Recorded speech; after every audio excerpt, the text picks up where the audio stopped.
कैसे हैं आप? होपफुली आप सभी लोग बहुत अच्छे हैं, स्वस्थ हैं, पढ़ने को एकदम तैयार हैं। Very good morning Sunil, Durgesh, Vasu, Om, प्रशांत,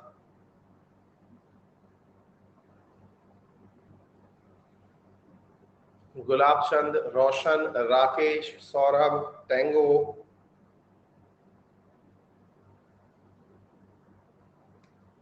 हरिहर, अभिषेक,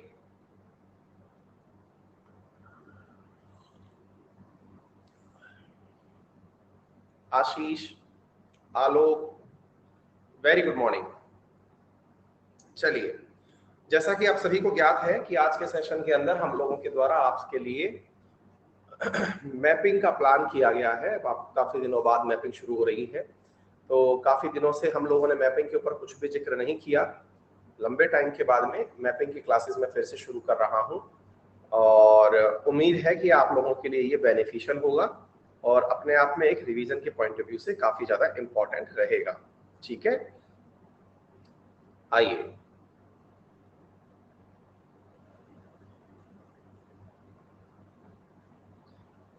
पहले मैंने मैपिंग की क्लासेस कराई हैं, लेकिन वो काफी टाइम हो चुका है, इसलिए एक बार फिर से हम लोग मैपिंग के अंदर एंट्री कर रहे हैं।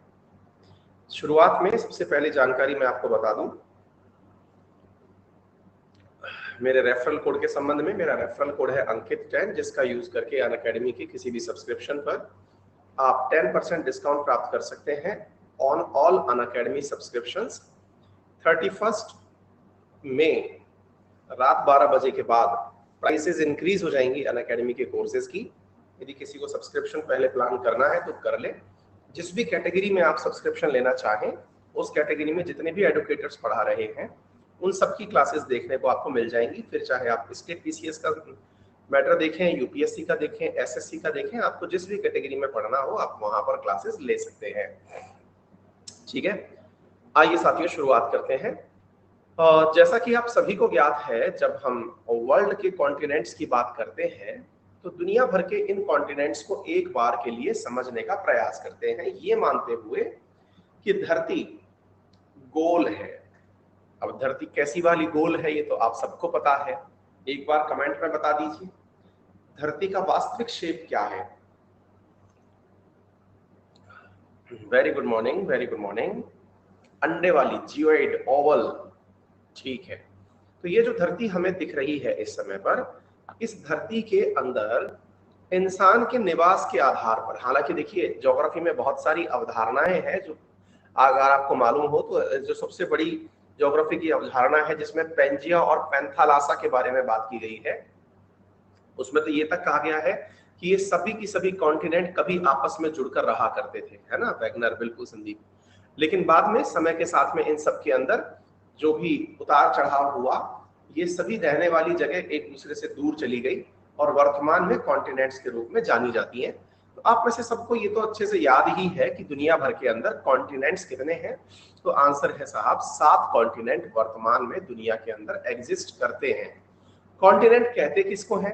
कॉन्टिनेंट वो जगह है जहां पर एक कॉन्टिनेंट, या फिर ऐसा समझिए कि कॉन्टिनेंट वो जगह है जो अपने आप में दुनिया के अंदर अपनी यूनिक पहचान रखता है। यूनिक पहचान किस मायने में? या तो वहां की फिजिकल संरचना के बारे में, या वहां की जो भी कल्चर है वहां के बारे में, यानी कि उस जैसी जो चीजें हैं वो दूसरी जगह पर ना मिलती हो, यानी उसकी अपनी एक यूनिक आइडेंटिटी हो। उसे क्या कहा गया है? उसे कॉन्टिनेंट शब्द दिया गया है। ठीक है, अब इस कॉन्टिनेंटल कैटेगरी के अंदर अंटार्कटिका शामिल है, लेकिन आर्कटिक शामिल नहीं है। इधर की तरफ आर्कटिक है, नदर्न हेमिस्फीयर की तरफ, सदर्न में अंटार्कटिका है।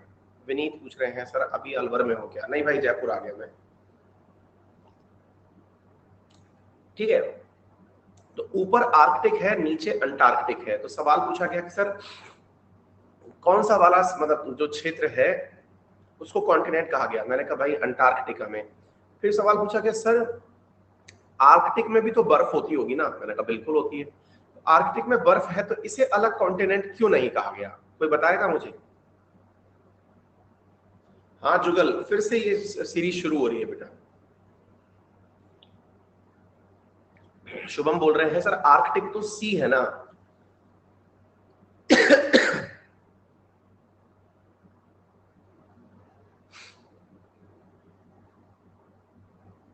जयशंकर जासकरण लिख रहे हैं लाइफ एग्जिस्ट नहीं करती अंटार्कटिक में।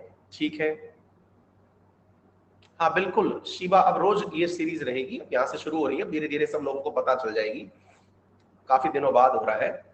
सरोज बेटा मोस्ट प्रोबेबली 1-2 दिन के अंदर कोर्स वहां भी शुरू हो जाएगा, है ना। कोल्ड डेजर्ट है इसलिए नहीं। मेरा क्वेश्चन ये है कि ये वाली जो जगह है ना आर्कटिक, अंटार्कटिक को तो हमने अलग कॉन्टिनेंट कहा, आर्कटिक को कॉन्टिनेंट क्यों नहीं कहा। विशाल ने लिखा it's a part of some countries. बहुत बढ़िया, बहुत बढ़िया।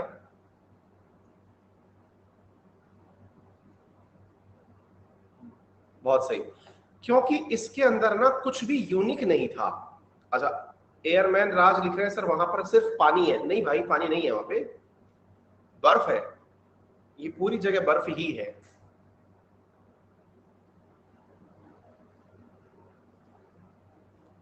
देयर इज नो एग्जिस्टेंस, मतलब समझिए असल में ये वाला जो क्षेत्र है ना इसकी कोई यूनिक आइडेंटिटी नहीं है। यूनिक आइडेंटिटी नहीं है से मतलब क्या है कि अंटार्कटिका जो कि नो मैंस लैंड के रूप में जाना जाता है, यानी कि यहाँ पर कोई भी इंसान निवास नहीं करता है, केवल और केवल लेबोरेटरीज हैं। वहीं आर्कटिक जो है वो दुनिया के कई देशों का हिस्सा है। जैसे आपके रशिया का हिस्सा है आर्कटिक क्षेत्र, आपके Norway, Sweden, Finland, Denmark, Iceland, Canada, इन सब का हिस्सा है आर्कटिक क्षेत्र। ठीक है, तो पहली चीज तो क्या है, उसकी जो यूनिकनेस है ना वो खत्म हो रखी है। कहां पर, कहीं पर तो वो एशिया के अंदर पड़ता है, कहीं पर वो यूरोप के हिस्से जैसा दिखता है, कहीं पर वो नॉर्थ अमेरिका के हिस्से जैसा दिखता है। कहने का अर्थ ये हुआ कि इसकी अंदर की जो अपनी पहचान है ना वो कहीं ना कहीं खत्म हो रखी है। क्लियर हो गया। इसका मतलब ये है कि इसकी अपनी पहचान स्पष्ट नहीं है।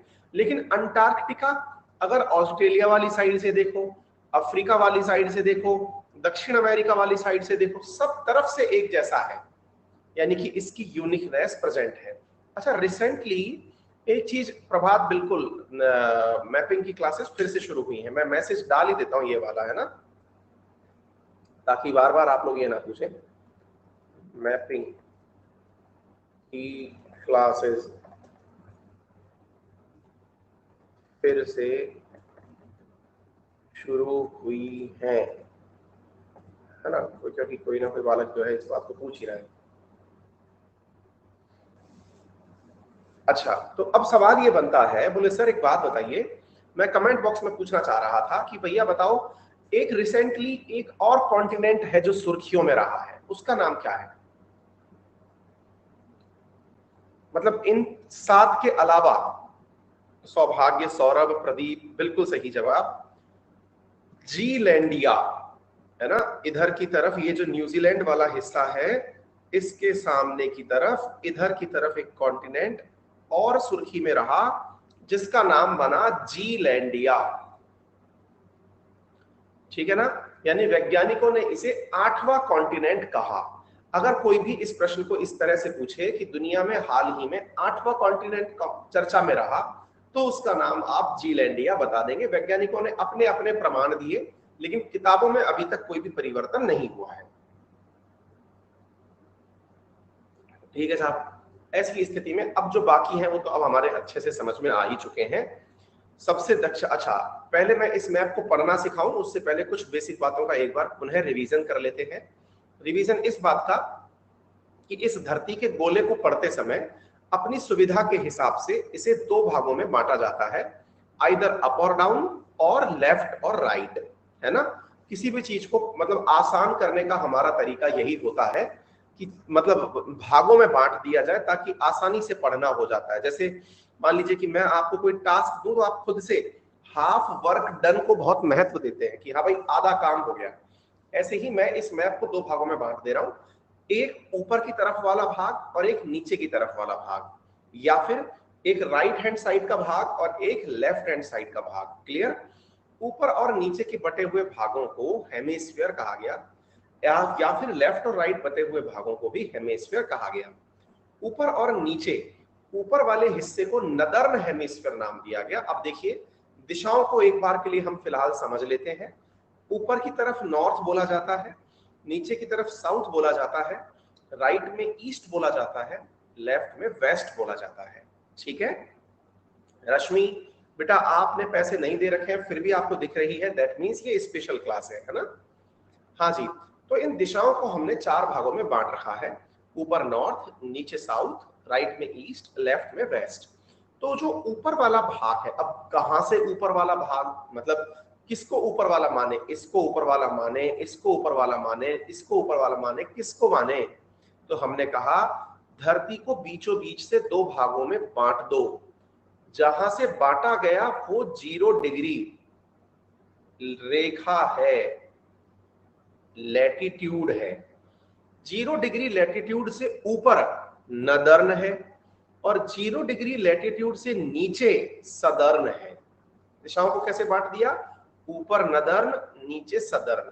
तो 0 डिग्री से ऊपर नदर्न, 0 डिग्री से नीचे सदर्न, 2 भागों में बांटा गया, इसलिए नदर्न हेमिस्फेयर और सदर्न हेमिस्फेयर। इस प्रकार से इस गोले का विभाजन कर दिया गया।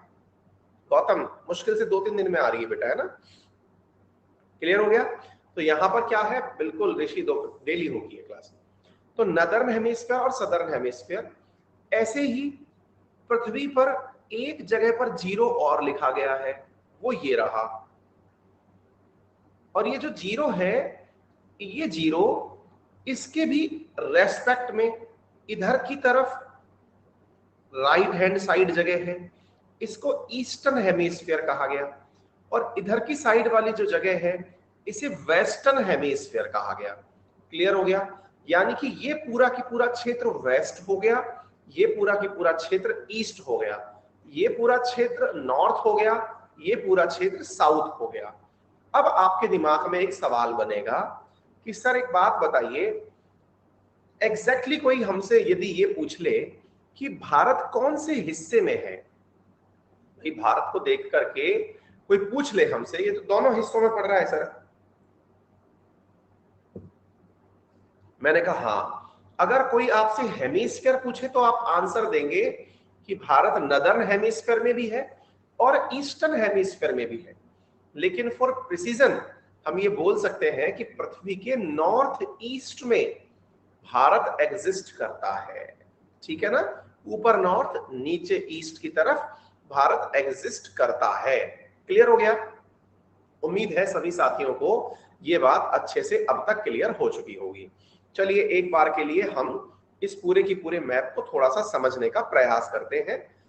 अगर आप इसे ध्यान से देखें तो इसमें एक गोला है, जिस गोले को बीचों बीच एक लाइन से बांटा गया है। इधर देखिए, जैसे आपने देखा ये बीचों बीच अफ्रीका में से गुजर रही है, इंडोनेशिया में से गुजर रही है ना?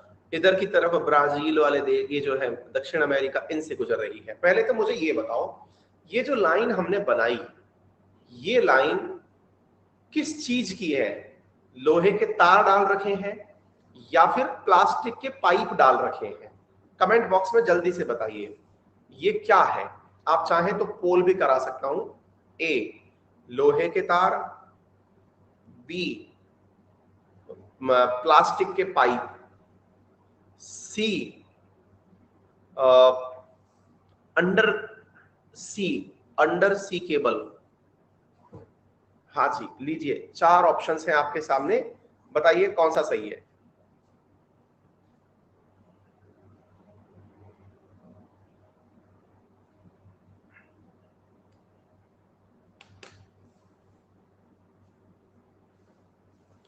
बहुत बढ़िया,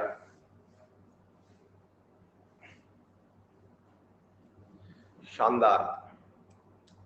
हमें लग रहा था कि हम मजाक में पूछ रहे हैं तो कोई लोग जो है वो इसका जवाब भी मजाक में ही ले लेंगे, लेकिन भाई पता चला कि 47% जनता जो कि सो कॉल्ड अपने आप को समझदार समझती है, वो कंफ्यूज आ गई है। उनके हिसाब से, मेजॉरिटी के हिसाब से तो अंडर सी केबल है जिसके माध्यम से धरती को बांट रखा है। शानदार। मतलब मेजॉरिटी ऑफ दी जनता तो ये चाहती है कि अंडर सी केबल यानी समुद्र के नीचे तार डाल रखे।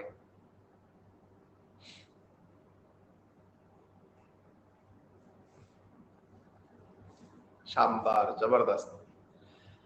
दुर्गेश कह रहे हैं हमने पोल में ही पार्टिसिपेट नहीं किया। हाँ, ये आपकी समझदारी है, हमने इसीलिए डी ऑप्शन रखा था कि आप पोल में पार्टिसिपेट ना करें तो कहीं और चले।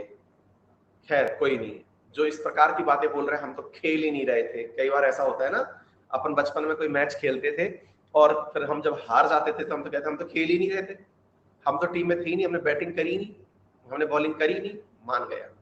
एनीवे, चलो इस बहाने ही सही, आप सही मैं गलत, आंसर जान लीजिए कि ये केवल एक इमेजिनरी लाइन है जो मानी गई है। ठीक है, अच्छा। अब इस इमेजिनरी लाइन के इर्द गिर्द अगर आप बात माने तो इसमें ऊपर की तरफ इस इमेजिनरी लाइन से पृथ्वी का अधिकांश हिस्सा ऊपर यानी नॉर्थ हेमिस्फीयर में है और नीचे की तरफ दक्षिण साउथ हेमिस्फीयर में। चलिए आगे बढ़ते हैं। ऐसे ही, अच्छा, इसका वैसे असल में उपयोग क्या होता है, एक बार के लिए थोड़ी बेसिक चर्चा कर लेते हैं, फिर आगे वाले सेशंस में तो यहां से आगे फिर हम टैग करके मैपिंग कराएंगे। अभी थोड़ी सी बेसिक चर्चा चल रही है, आज तो एक तरह से इंट्रोडक्टरी चर्चा चल रही है। चूंकि इस लाइन ने धरती को दो बराबर भागों में बांटा, इसलिए इस लाइन को इक्वेटर कहा जाता है। इक्वेटर, क्योंकि इसने इक्वली बांट दिया है ना, चूंकि इसने बराबर बांटा है इसलिए इसे इक्वेटर कहा गया। इसका सही मायने में उपयोग क्या है, ये क्या दर्शाती है, ये जो लाइन है इसका ज्योग्राफी में उपयोग क्या है? ये दर्शाती है कि सूरज की रोशनी अधिकतम जिस जगह आती है वो यही वाली जगह है। कौन सी वाली? इक्वेटर वाली जगह है। सर इसकी कोई विशेषता है क्या? बिल्कुल, इसकी तो अनंत विशेषताएं हैं, जिनमें सबसे बड़ी विशेषता ये है कि इस लाइन पर शाम को रोजाना 4 बजे बारिश होती है। मतलब दुनिया के सारे तथ्य एक तरफ और इवनिंग में बारिश होना एक तरफ, यानी यहां पर बारिश होकर रहेगी ही रहेगी। बोले सर जब धूप है तो बारिश क्यों है? हमने कहा धूप है तभी बारिश है, क्योंकि धूप से यहाँ पर स्थित जो पानी है वो वेपर बनता है और वेपर बन के वो आसपास के क्षेत्र में बरस जाता है। बोले अच्छा, पहली विशेषता तो ये हो गई। सर जब बारिश है यहाँ पे तो बारिश की वजह से तो इस जमीन पर बहुत जबरदस्त जंगल भी उगता होगा। मैंने कहा ये तीनों ही जगह वर्ल्ड फेमस है। पहला, अमेजन के घने वन जो कि दुनिया के लिए फेफड़े कहलाते हैं, वो भी इक्वेटर पर ही है। नंबर दूसरा, अफ्रीका के अंदर कांगो के जंगल जो कि दुनिया के सेकंड लार्जेस्ट या सेकंड डेंस फॉरेस्ट कहलाते हैं, वो भी इक्वेटर पर ही है। तीसरा, इंडोनेशिया के वो पेड़ जिनसे भारत को तेल प्राप्त होता है, पाम ऑयल, वो भी कहां पर है? इक्वेटर पर ही है। क्लियर हो गया? यानी कि इनकी तो उपस्थिति ही बहुत ज्यादा मायने रखती है। ये यहां तक क्लैरिटी ऑफ थॉट हमें आ चुका है। उम्मीद है आपको भी इस प्रकार की क्लैरिटी आ चुकी होगी। ठीक है, चलिए तो बोले आगे बढ़ते हैं सर। अब इसके बाद में थोड़ा आगे दाएं बाएं चलने का प्रयास करते हैं। सर जब सूरज ऊपर या नीचे कम पहुंचता है, जब यहां सबसे ज्यादा पहुंचता है तो सबसे ज्यादा बारिश है, ऊपर की तरफ तो यहां पर पहुंचता ही नहीं होगा, ऐसे नीचे की तरफ भी सर मतलब बहुत ही कम पहुंचता होगा, क्योंकि पृथ्वी जो है वो ऐसी है नहीं जैसी दिख रही है। मतलब ये जो है इस प्रकार से एक लाइन पर नहीं खड़ी हुई है, थोड़ी झुकी हुई है, टिल्टेड है, 23.5 डिग्री झुकी हुई है। हमने कहा तो बोले सर ऐसी स्थिति में ऊपर और नीचे का मामला कुछ अलग होता होगा। हमने कहा होता है ना। बोले क्या होता है? हमने कहा अधिकतम सूरज जो है वो यहीं तक अपनी सीधी रोशनी फेंकता है, यानी कि इस लाइन के ऊपर जाके खड़ा हो जाता है। सर ये कौन सी जगह है? हमने कहा ये है 23.5 डिग्री नॉर्थ। कितना? 23.5 डिग्री नॉर्थ। अच्छा, फिर सर दक्षिण में कितना तक जाता है? हमने कहा ऊपर से अगर नीचे की तरफ चलते हो तो ऐसे ही अधिकतम उसकी जो सीधी सूरज की रोशनी है वो 23.5 डिग्री साउथ तक जाती है। अच्छा, यानी कि नॉर्थ और साउथ में सूरज की जो गति है वो ऊपर और नीचे 23.5 डिग्री तक जाती है। सर ये 23.5 ही क्यों जाती है? ये 24 चली जाती, सुनने में तो 25 अच्छा लगता है, 50 अच्छा लगता है, राउंड फिगर में हो जाता, ये ऐसा ही क्यों हुआ? इसका आंसर भी है। इसका आंसर ये है क्योंकि पृथ्वी खुद 23.5 डिग्री झुकी हुई है। मतलब क्या है कि भाई अगर हमने इस प्रकार से पृथ्वी की गति की कल्पना करी सूरज के चारों तरफ, तो पृथ्वी झुक करके चल रही है सम्मान में। ये पुष्पा नहीं है जो झुकेगा नहीं, है ना, ये झुक करके चल रही है। ठीक है, ये झुक करके चल रही है। ठीक है, अच्छा, तो ये जब झुककर चल रही है तो इधर की तरफ जो इसका मुखमंडल हो रखा है वो 23.5 तक आगे आ रखा है, और इधर की तरफ जो मुखमंडल हो रखा है वो 23.5 तक आगे आ रखा है। ठीक है, क्लियर है। इसका मतलब 23.5 डिग्री का यहां पर लोचा है। आगे बढ़ते हैं साहब। तो सर 23.5 जो ऊपर की तरफ है उसे क्या कहा गया? हमने कहा उसे शायद बीमारियों को ध्यान में रख करके कैंसर कह दिया गया। वैसे भी इस क्षेत्र में सबसे ज्यादा कैंसर पाया ही जाता है। पता नहीं नाम देख के काम हुआ या काम देख के नाम हुआ। ठीक है ना।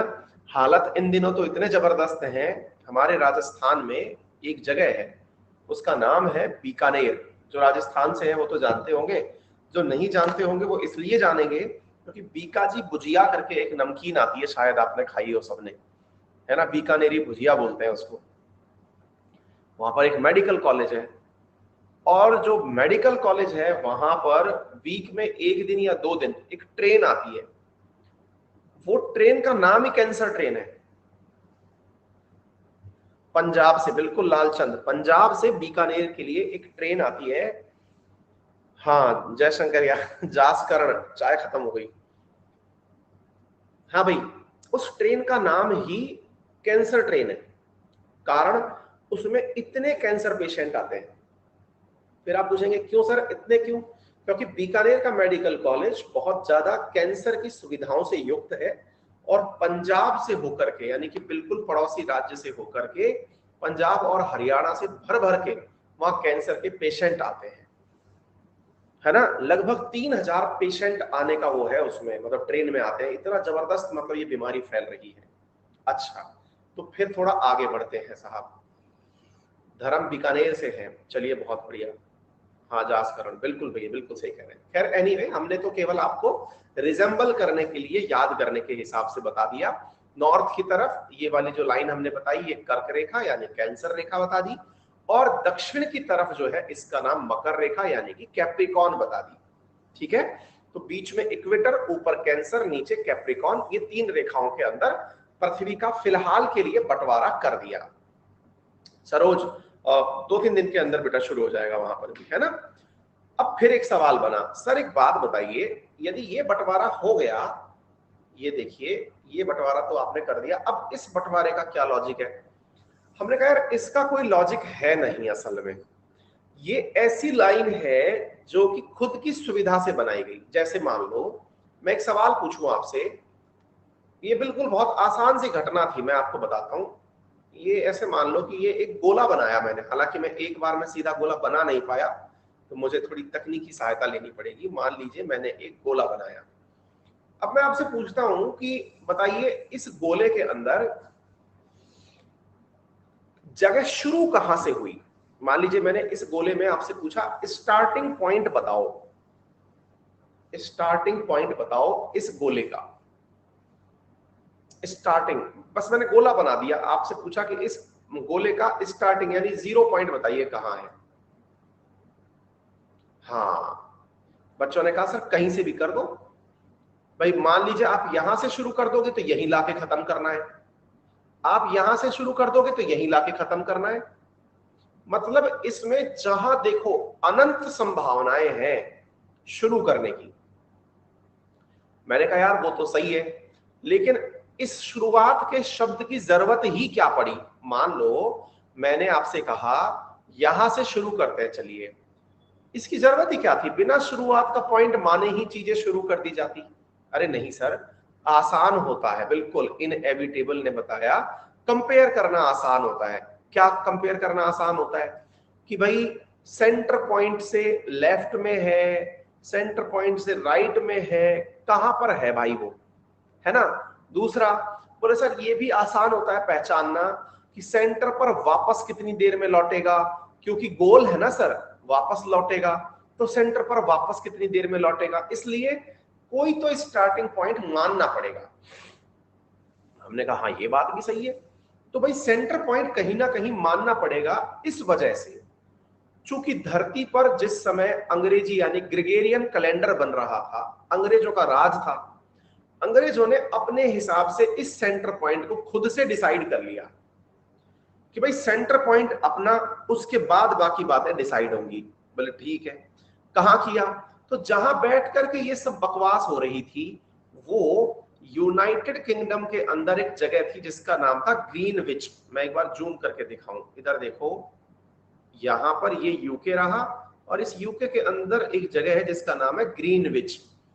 वहां पर बैठ करके ये सब बातें बैठकर, जैसे आप और हम जैसे जो लोग हैं, बुद्धिजीवी जो लोग हैं, वो वहां पर बैठे हुए थे और आपस में चर्चा कर रहे थे। तो ऐसी स्थिति के अंदर उस चर्चा में डिसाइड हुआ कि देखो जीरो पॉइंट तो अपन अपनी जगह यहीं से मानते हैं, ठीक है, जीरो तो अपन ने यहीं से मान लिया। अब इसकी एवज में लेफ्ट और राइट करेंगे, यानी कोई आपसे ये सवाल पूछे कि भाई इक्वेटर का तो समझ में आता है, इक्वेटर का तो समझ में आता है कि धरती पर यहां पर सूरज रहता है, सबसे ज्यादा सूरज रहता है, धरती बराबर भागों में बंटती भी है, सूरज का रेफरेंस है इसके पास, तो इसलिए इस जगह की तो चलो फिजिकल वेरिफिकेशन भी है। लेकिन इस वाले जीरो के पक्ष में क्या है? तो आंसर है जी कुछ भी नहीं है इस जीरो के पक्ष में। ये जीरो तो फर्जी है। आपको मेरी बात समझ में आ रही है? इस जीरो का कोई मतलब अर्थ नहीं है, फर्जी है, ये फेक है, ये अपनी सहूलियत के हिसाब से बनाई गई। लेकिन अब चूंकि बनने के बाद से दुनिया ने इस पर विश्वास करना शुरू कर दिया, क्योंकि दुनिया में सबसे बड़ी जो चीज है ना, मैं आपको बताता हूं, अपन अक्सर एक लाइन बोलते हैं। क्या लाइन बोलते हैं? कि सर हाँ बिल्कुल हर्ष रहेगा भैया, बाद में भी देख लेना। इसके अंदर हम लोग अक्सर एक लाइन बोलते हैं, मतलब जीवन का एक फलसफा है कि हमेशा दुनिया उनके पीछे चलती है जो काम शुरू करते हैं, अदरवाइज शुरू करने के नाम पर तो लोग फॉलोअर्स ही बनते चले जाते हैं।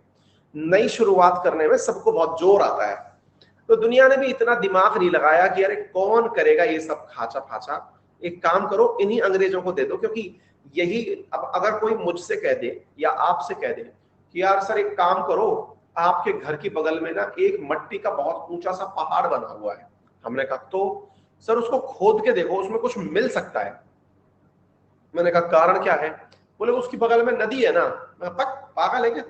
खोद के देखो, और कोई काम नहीं बचा, मैं खोद के देखूंगा, इतने में तो मुझे मनरेगा की मजदूरी में कितने ही हजार रुपए मिल जाएंगे, इतना मैं इस पहाड़ को खोदूंगा, इतने में तो मनरेगा की मजदूरी में क्या क्या मिल जाएगा। लेकिन अंग्रेज पागल होते थे इस मामले में, वो ऐसे ही पहाड़ों को खोद खोद के देखते गए, तो सिंधु घाटी सभ्यता निकाल दी, हड़प्पन सिविलाइजेशन, मोहनजोदाड़ो जैसी जगह निकाल दी। क्यूरोसिटी है। सर एक काम करो सर, आपको, आप कहां से आए हो? मैंने कहा भाई मैं इंडिया से हूं। सर एक काम करो, मैं आपको ना कांगो है ना, कांगो, मैंने कहा हाँ, वहां पे कभी कोई राजा हुआ करता था। बोले हाँ, उसकी कुछ किताबें रखी हैं, आप जरा पढ़ो सर उसको और बताओ कि कांगो का असली राजा कौन था। तो मैंने कहा यार मैं क्यों पढ़ूं कांगो का? मैं कहा पागल हो रहा है, मैं इंडिया का पढ़ लिया ना बेटा, आईएएस बन जाऊंगा, आईएएस वाईएएस बनो, पढ़ो लिखो, क्या बकवास कर रहे हो आंगो कांगो। अगेन वही वाली बात कि मैं पढ़ लिया तो मेरे काम आएगा ना, ये कांगो किसी के बारे में पढ़ने का क्या मतलब। अंग्रेज लेकिन पागल होते थे। क्या पागल होते थे? उनको बड़ा इंटरेस्ट था भारत आकर के भारत की चीजों को खोजने के बारे में। और यही कारण है कि आज जिस राजस्थान में मैं बैठा हुआ हूं, उसके अधिकांश राजघरानों का इतिहास उन्होंने खुद से खोज के लोगों को दिया कि देखो आपके बारे में इतना कुछ जानकारी दुनिया में उपलब्ध थी, पढ़ो इसे, आप भूल गए बीच के काल में, इतना इंपॉर्टेंट था आपका ये शासन। इवन राजस्थान नाम भी हमको अंग्रेज देके चले गए कि आप तो राजाओं का स्थान थे। एक विद्यार्थी कह रहे सर ज्यादा टाइम था क्या उनके पास? बिल्कुल, राहुल वो जिंदगी जीने आए थे, नौकरी करने नहीं आए थे। हमारी जिंदगी, आपकी और हमारी सबकी, गुलामी करने में ही बीत गई। मानसिकता ऐसी हो गई कि हम नौकर ही पैदा हुए, हम पैदा ही नौकर होते हैं। मतलब हमको कोई बधाई दे ना, तो बधाई देते कोई ये कहे, जैसे ना 3 इडियट के अंदर बधाई हो फुटबॉलर हुआ है, बधाई हो डॉक्टर हुआ है, नहीं, बधाई हो नौकर हुआ है, क्योंकि हम लोग उसी उसके हैं। ठीक है। अब इन लोगों ने अब सोचो उस समय खाली बैठे बैठे कि यार नहीं यार, मतलब इस चीज का तो सही से समाधान ढूंढना पड़ेगा कि यार दुनिया को भागों में बांटना है और ऐसे बांटना है कि अपन यहां से बैठे बैठे सबको बता सकें कि तुम कहां हो, कितना देर में यहां पहुंचोगे, क्या होगा, सब होगा। राहुल कह रहे हैं वर्क नहीं किया सर, उन्होंने लूटा है बस। हाँ, ये भी वो जो तुमको नौकर बनाने के लिए जो सिलेबस पढ़ाया गया ना, उसके अंदर लिखी हुई बातें हैं ये, ठीक है ना। अगर लूटा होता तो तुम्हारे सिलेबस में कुछ एंशिएंट इंडिया का पढ़ने का ही ना होता, ठीक है। ये सब बातें ऐसी हैं। चलिए, अब उन्होंने क्या किया, इस पूरी धरती को प्रॉपर तरीके से लाइनें खींच खींच करके बांट दिया। उन्होंने कहा कि ये पूरी धरती गोल अगर है तो एक काम करते हैं, गोले को बांटने के लिए 360 की लाइनें। हाँ, अब एक बालक आया और उसने लिखा कोमल मिर्जा, वो शोषण करने आए थे, इससे ज्यादा कुछ नहीं, उनकी तारीफ करना शोभा नहीं देता। मुसीबत पता है क्या है, हम में से बहुत सारे विद्यार्थी, बहुत सारे श्रोता व्हाट्सएप यूनिवर्सिटी के तहत ज्ञान प्राप्त करते हैं, उनको केवल ये भर दिया गया है अंग्रेज बुरे थे तो उनका विरोध होना चाहिए। लेकिन चूंकि व्हाट्सएप यूनिवर्सिटी से यूपीएससी पेपर नहीं पूछता है, यूपीएससी का प्रीवियस ईयर का पेपर उठा के देखिएगा, लॉर्ड कर्जन, जिसको लोग दुर्जन के नाम से जानते हैं, उसके बारे में यूपीएससी ने केवल एक चीज पूछी कि इनके द्वारा किए गए सकारात्मक कार्य बताइए। जिनको केवल दुनिया याद रखती है इसलिए कि उन्होंने बंगाल का विभाजन किया, उनके बारे में सवाल पूछा गया कि उनकी सकारात्मक चीजें बताइए। लॉर्ड डलहौजी के काल की उपलब्धियां बताइए। समझ रहे हैं आप मुसीबत क्या है कि हम लोगों को केवल और केवल बुरा बुरा बुरा बुरा। अगर आप सही मायने में क्रिटिक हैं, आप अपने आप को समझते हैं कि तारीफ करना शोभा नहीं देता, तो इन मोहतरमा को हम अपनी तरफ से निवेदन करेंगे कि तारीफ करना तब शोभा नहीं देता जब आपको उनकी बुराइयां और अच्छाइयां दोनों अच्छे से पता हो। वन वे अगर होता तो देश में उन्हीं का शासन होता, अगर वो अच्छे ही होते तो शासन उनका होता, ठीक है। हर किसी ने अपने काल में कुछ अच्छा और कुछ बुरा किया है। ये थोड़ी है कि इससे पहले की जो सरकारें थी, कांग्रेस सरकार जो थी या यूपीए सरकार थी, वो एकदम बुरी थी, नहीं। मनरेगा जैसी योजना दी गई जो कम से कम रोजगार तो लाई लोगों को। लेकिन कुछ अच्छाइयां कुछ बुराइयां हर सरकार की होती हैं। जो ज्यादा और ज्यादा बुरा हो गया वो हट जाता है, सत्ता परिवर्तन नियम है ये, ठीक है ना। चलिए आगे बढ़ते हैं। खैर कोई नहीं, आप अपनी जगह सही हो सकते हैं। मैं तो केवल इतना कहूंगा कि आपको पक्ष पता होने चाहिए यदि वाकई में एग्जाम की तैयारी कर रहे हैं, और केवल इसलिए आ गए कि ठीक है, मतलब मोबाइल में नोटिफिकेशन आया चला के देख लिया, तब तो खैर बात ही अलग है। चलते थोड़ा आगे बढ़ते हैं। तो अब साहब इन्होंने पूरी गोले को पकड़ के 360 में बांट दिया, ठीक है ना। इन्होंने क्या किया, इस पूरे गोले को पकड़ करके, एक तो क्या है कि हमको भैया ये लाइनें खींचना तो बिल्कुल भी नहीं आता है, फिर भी हम एक असफल प्रयास करते हैं। इन्होंने इस पूरे गोले को, जैसे मैंने एक ये लाइन बनाई, फिर हमसे हो ना पाएगा भाई, है ना, समझ जाना भाई, कुछ तो है ना। मतलब इसके अंदर क्या है, उन्होंने पूरी तरह से इसको बांट दिया। अच्छा, अब पूरी तरह से 360 में बांट दिया, यानी कि ऐसे खांचे बना दिए इसमें, ऐसे करके, ऐसे करके पूरे के पूरे डिग्री के हिसाब से, कि बोले भाई यहाँ तेरा हो गया 90, यहाँ तेरा हो गया 180, यहाँ तेरा हो गया 270, ऐसे करके सर इन्होंने पूरे जीरो को 360 से मिला दिया। बोले सर ये बढ़िया किया इन्होंने। बोले अच्छा, तो बोले इन्होंने पूरी तरह से बांटने का फायदा क्या किया। बोले इनने तो केवल यही कहा, बोले सर जीरो पर आएगा तो उसके बारे में पता रहे कि वो कहां पहुंचा। धरती को इस प्रकार से इन्होंने बांटने का प्रयास किया। बोले ठीक है, तो अब थोड़ा सा देखने का आप भी प्रयास कर लीजिए। ये रहा जीरो, और इसकी एवज में इन्होंने 20, 30, 40, 100 इस तरह से चीजों को बांटा, और गोलों को बांटते हुए इन्होंने ये जो अवधारणा बनाई कि 180 तक पृथ्वी को बांट दो। देखो ये आपको दिख रहा होगा 180, 180 तक लाइनें खींच दी, उसके बाद तो वो चीज रिपीट ही होनी थी। अच्छा, तो इस प्रकार से बांटने के बाद इन्होंने जो चीजें बनाई उसमें कुछ जर्नल परसेप्शन क्रिएट किए। क्या परसेप्शन क्रिएट किए, बोले पृथ्वी अपनी अक्ष पर जब घूमती है, बोले हाँ घूमती है, तो बोले एक चक्कर वो 24 घंटे में पूरा करती है। कितने घंटे में पूरा करती है? 24 घंटे में। यानी कि पृथ्वी अगर अपनी अक्ष पर घूम रही है तो एक चक्कर वो 24 आवर्स में पूरा करती है। बोले ठीक है। बोले ये एक चक्कर का मतलब क्या है? हमने कहा जो जीरो था वहां पर 360 डिग्री लिखा आ जाए, यानी बराबर चीजें वहीं पर वापस आ जाएं। तो जीरो और 360 एक हो जाए, वो एक चक्कर है। यानी पृथ्वी 360 डिग्री का चक्कर 24 घंटे के अंदर पूरा कर लेती है। बोले हाँ। तो बोले इसका मतलब पृथ्वी एक घंटे के अंदर, 1 आवर के अंदर कितना चलती है?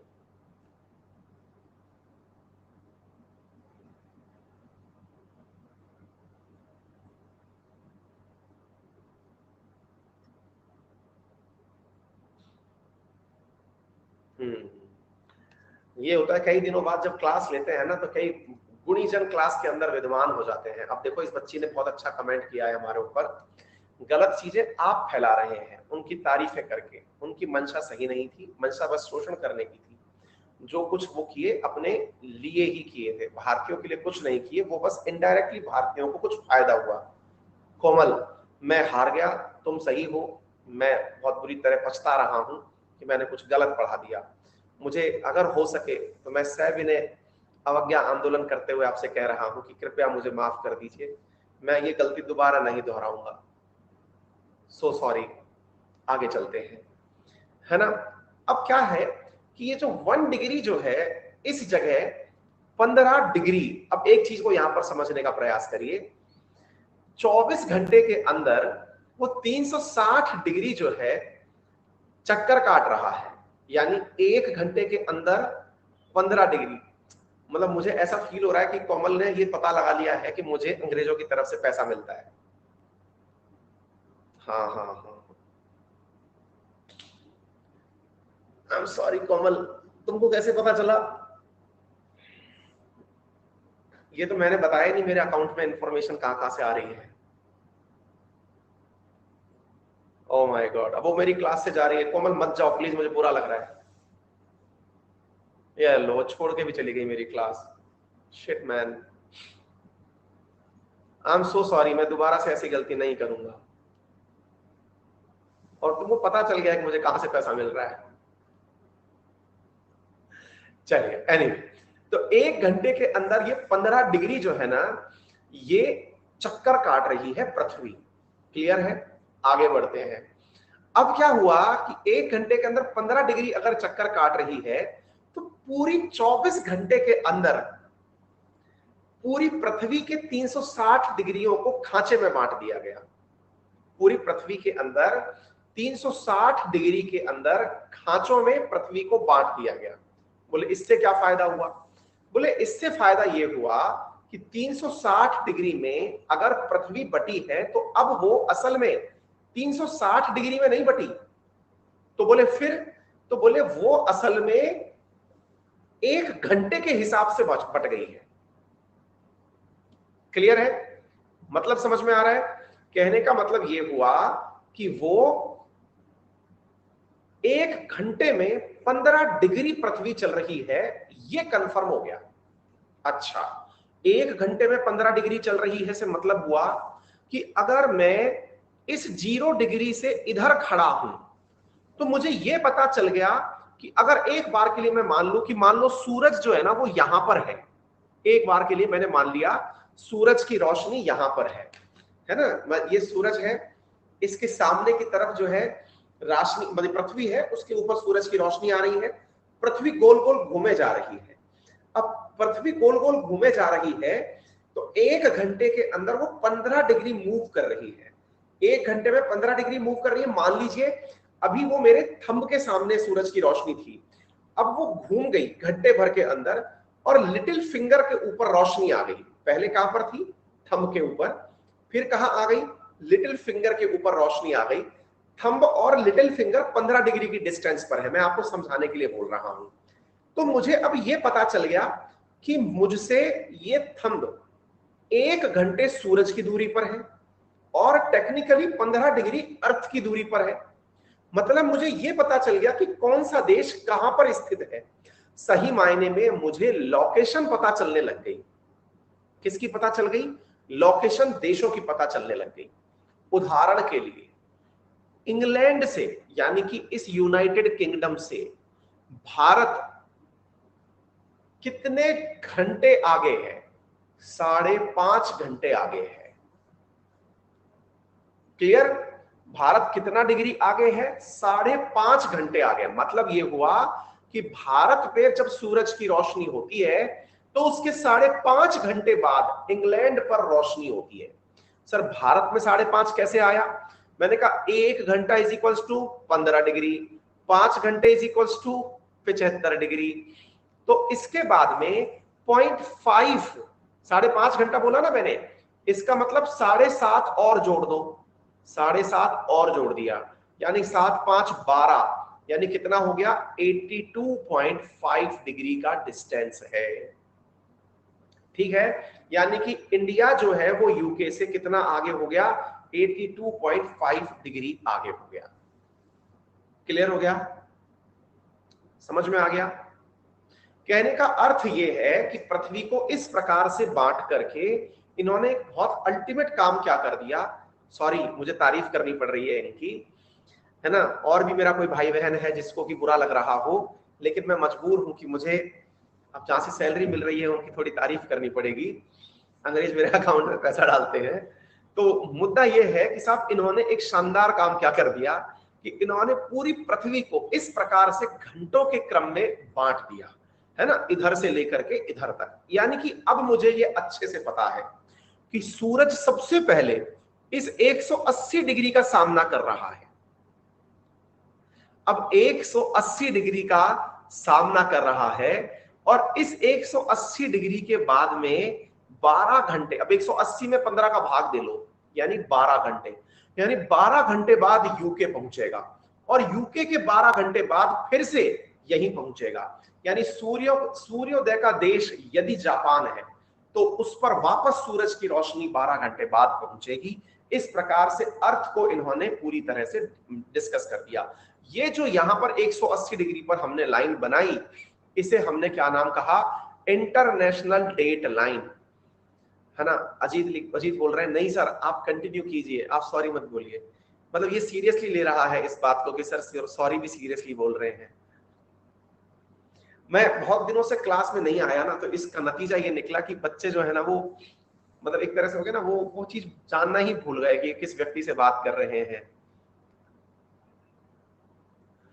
कोई नहीं, इनोसेंस है, समय के साथ इनोसेंस बढ़ता चला जाता है और ये आपके साथ नहीं, अपनी पीढ़ी के साथ हुआ है। हम लोगों ने, टीचर तो छोड़ो, हम भगवान की मजाक बना लेते हैं, हम भगवान के ऊपर क्वेश्चन कर लेते हैं कि भगवान भी होता है क्या। ठीक है ना। तो टीचर तो बहुत छोटी बात है, क्योंकि अल्टीमेटली अज्ञानता जो है ना, वो अज्ञानता, वो आपको मालूम है भगवान श्री कृष्ण के साथ शिशुपाल की जो कहानी है, शिशुपाल को वरदान प्राप्त था कि वो 100 बार गलती करेगा तो भगवान कृष्ण उसको माफ करेंगे, लेकिन उसकी जो चीजें थी वो इतना अंडर एस्टिमेट कर गया कि वो सामने वाले व्यक्ति की पावर को भूल गया उस 100 के काल में। यहां पर भी कुछ नए विद्यार्थी ऐसे हैं जिन्हें थोड़ा सा गलत फहमियों का साथ है। खैर कोई नहीं, धीरे धीरे जब ज्ञान आता है तो प्यार स्वतः ही चला आता है। फिलहाल के लिए इतना ही, कल यहां से आगे कंटिन्यू करेंगे, कॉन्टिनेंट्स के बारे में सीखेंगे और नॉर्थ अमेरिका की पूर्ण यात्रा करेंगे। तब तक के लिए आप अपना ख्याल रखें, ठीक है। और रेफरल कोड है अंकित 10, जिसका यूज करके आप कोई भी सब्सक्रिप्शन अनअकैडमी पर परचेज करें, आपको 10% डिस्काउंट वहां पर प्राप्त हो जाता है। Take care, thank you so much. आपको जानकारी पसंद आई है तो अपने सभी साथियों से इसे साझा कर दीजिएगा। चैनल पर नए हैं तो सब्सक्राइब कर दीजिएगा। रात के 11:15 बजे 12,000 साथी लाइव हैं, इसके लिए आप भाई साहब हमेशा के लिए प्रशंसनीय रहेंगे। बहुत बहुत धन्यवाद। अपना ख्याल रखें, बड़ों का सम्मान करें, छोटों को प्यार दें। और हाँ, मैंने मैपिंग की क्लासेस आपको पिन करके दी हुई हैं, इन्हें जरूर देख लें, क्योंकि एक बार आप इन्हें कर लेंगे तो न्यू ईयर में पढ़ाई के लिए जो हम नया मिशन शुरू करने जा रहे हैं उसमें बड़ा आपको योगदान मिलेगा। एक गजब चीज़ आपके लिए लेकर आ रहे हैं, निश्चित ही बेनिफिट होगा। जल्दी ही उसकी घोषणा भी आज या कल के सेशन में हम कर देंगे, मुहूर्त तलाश रहे हैं। चलिए, धन्यवाद आप सभी का। शुभ रात्रि।